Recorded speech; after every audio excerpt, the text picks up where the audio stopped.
Essa é a Copa do Mundo mais lendária da história e muito provavelmente vai consagrar uma lenda, Deus queira que seja o Neymar. Levante a mão pro céu aí. Se você está torcendo contra, pelo amor de Deus, né? Faça-me um favor. E também nós precisamos falar um pouquinho do que esperar desse confronto entre Brasil e Escócia. Não sei se você viu ontem, Cristiano Ronaldo marcou 2 gols e com isso chegou a 10 gols em Copa do Mundo. Olha que curioso. A gente tem o Messi sendo o maior artilheiro da história das Copas do Mundo e com um reinado com seus dias contados. Porque diferente do Miroslav Klose, por exemplo, o Ronaldo chegou em 2006 como o maior artilheiro da história das Copas do Mundo. Aí passou a Copa de 2010 e em 2014 perdeu o reinado. O Miroslav Klose conseguiu isso em 2014 e aí ficou 2018, 2022 e agora em 2026 perdeu o reinado. O reinado, eu ia falar Ronaldo, perdeu o reinado.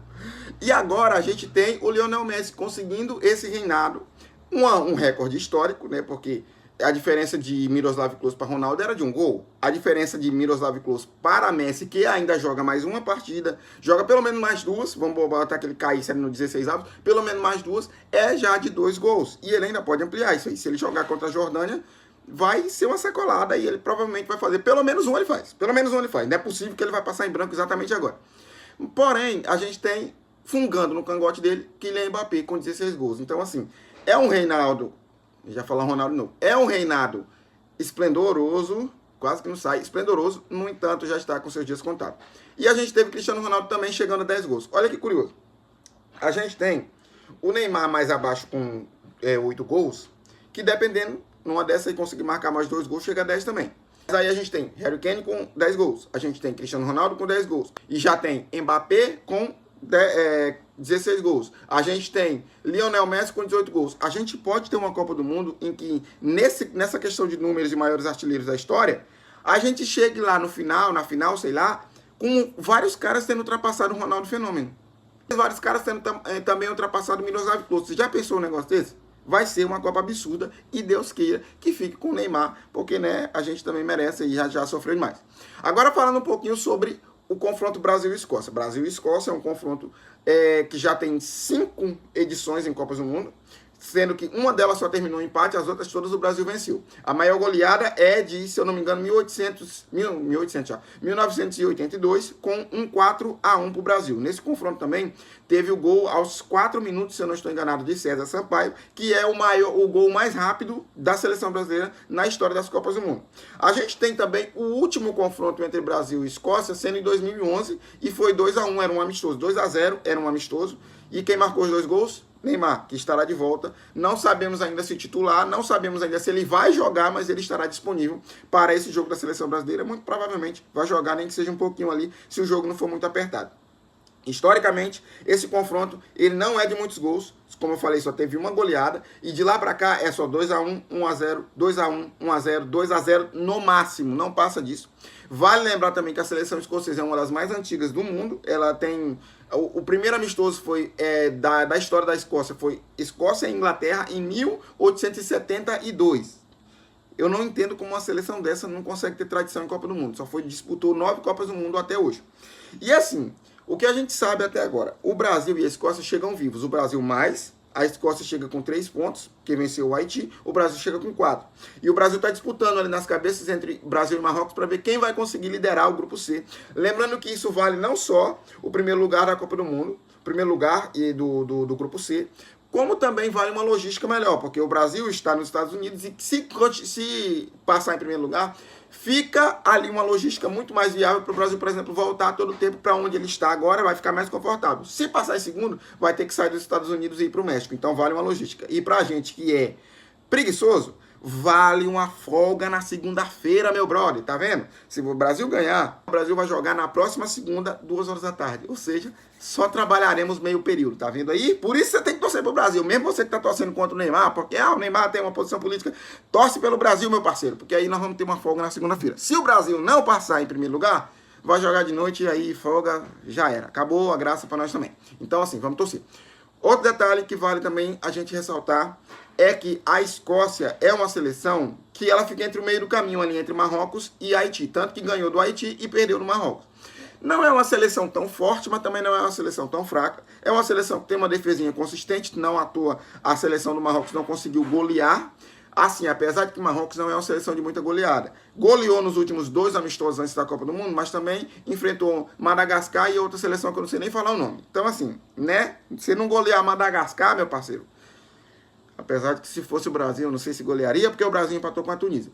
E, aliás, esse é o grande ponto do vídeo. O problema não é o adversário, o problema é a seleção brasileira. Porque se o Brasil jogar tudo que sabe, a gente vai ser hexa com certeza. O problema é que o Brasil, assim, tá vindo numa crescente, né? Porque apesar de que enfrentou o Haiti, não é um grande parâmetro. Mas, por exemplo, se o Brasil conseguir uma boa vitória, mesmo que seja um 2-0, para cima da Escócia, isso já dá moral, porque a Escócia é uma seleçãozinha um pouco mais relevante. Não tanto, mas é uma seleção mais relevante. Por exemplo, nos últimos jogos que a seleção da Escócia teve de fato valendo, que foi a Euro de 2024, ele caiu na primeira fase. Tomaram 5-1 para a Alemanha, depois empatou em 1-1 contra a Suíça, e depois perdeu para a seleção da Hungria por 1-0. Perder para a Hungria é complicado. Mas, assim, a goleada que eles tomaram para a Alemanha foi mais uma questão circunstancial, porque a Alemanha era a dona da casa, a Alemanha estava como titular, a seleção escocesa teve também um jogador expulso nesse jogo. Então, assim, muito condicionado. Dito isso, não dá para dizer que, por exemplo, é um adversário à altura. Mas se, por exemplo, o Brasil conseguiu um 3-0 que conseguiu contra o Haiti, contra a seleção escocesa, aí já é um respiro melhor, já dá uma moral maior para ir para uma 16ª de final um pouco mais tranquilo. Então é isso, galera. O que a gente sabe é que provavelmente a escalação do Brasil titular é essa daqui. E assim, a gente não sabe ao certo quem vem no lugar do Rafinha. O Rafinha que está machucado e só deve voltar talvez para umas 8ª de final. Não tem ainda certeza. O Rafinha vai ficar sem jogar agora esse último jogo da fase de grupo e também o jogo da 16ª de final, porque está machucado, uma lesão que já o tirou de campo 4 vezes esse ano e ele passou mais de 105 dias aí sem jogar. E a última vez que ele teve essa lesão, ele precisou de 1 mês e acho que foi 1 mês e 10 dias para poder se recuperar. Agora ele não tem 1 mês e 10 dias, agora ele vai ter que se recuperar em 10 dias só praticamente. Então vamos ver o que vai acontecer. Ele está treinando intensivamente, vamos ver o que vai acontecer. No lugar dele deve vir Ryan ou Luiz Henrique. Há algumas fontes, como por exemplo a ESPN, que apontam o Ryan. Há outras fontes, como por exemplo, se eu não me engano, o GE, aponta o Luiz Henrique. Historicamente, o Luiz Henrique tem mais chance. Por quê? Foi o Luiz Henrique que entrou no primeiro jogo. Tô com o cabelo arrepiado aqui. E também o Luiz Henrique substituiu o Rafinha às vezes que ele esteve machucado e não pôde jogar os amistosos da seleção brasileira. Deve ser o Luiz Henrique, até porque é um cara bem agudo. O Ryan também é. Mas o Luiz Henrique já tem um histórico, já tem mais confiança. Vamos ver como vai ser. Mas é bom saber que a gente pode tirar o Luiz Henrique e colocar o Ryan em qualquer momento. Também é uma possibilidade do Endrick jogar para a Liga. O Endrick que já jogou assim no Lyon. Mas como a gente sabe que o Lyon não entra...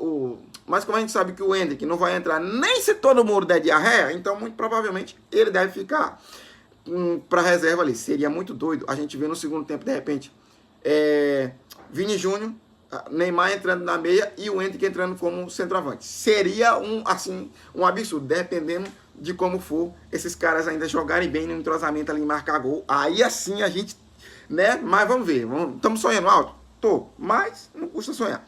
Então é isso aí, Neymar deve vir para esse jogo, não sabemos ainda quando vai ter, se vai jogar e quanto tempo deve jogar. Eu chuto que no máximo uns 15 minutinhos ali, se o jogo já tiver resolvido no final, porque também tem um risco de machucar, lembrando que a panturrilha é um músculo traiçoeiro, você dá ali o aval, tá tudo certo no exame de imagem, do nada estoura de novo, e o Neymar tá tendo um histórico muito grande de lesão. O Neymar que jogou pela última vez pela seleção há 3 anos atrás, naquele jogo Brasil e Uruguai, que o Diniz ainda era treinador, ainda estava ali naquele modo carreira solo entre Fluminense e Seleção Brasileira, e agora retorna, Deus queira que com vitória, Deus queira que dê tudo certo, a gente vai passar em primeiro lugar, e aí o que vai acontecer é história. E esperamos que o Brasil se consagre hexa nessa Copa do Mundo. Mas e aí? O que você acha? Qual é o seu palpite pro jogo? Você acha que vem Ryan? Você acha que vem Luiz Henrique? Você acha que o Brasil ganha de quanto? Comenta aqui sua opinião. Não esquece de se inscrever no canal para a gente poder ter sempre vídeos novos aqui. Tamo junto e até o próximo vídeo. Valeu!